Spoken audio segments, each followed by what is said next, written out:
Aceh tanggal 1 Desember 2016.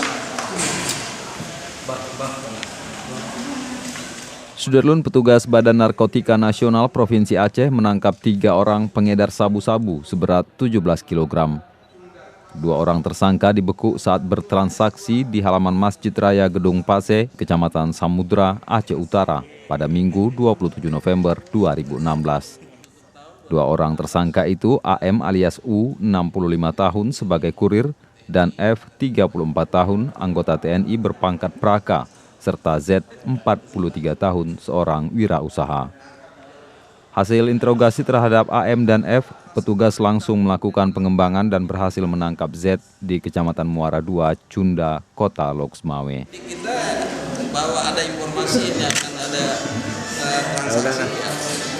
Di situ kita tangkap. Tangkap tangan.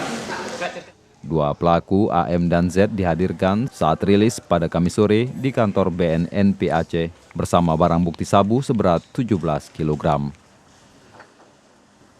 Dari Banda Aceh, Hari Mahardika, Serambi On TV.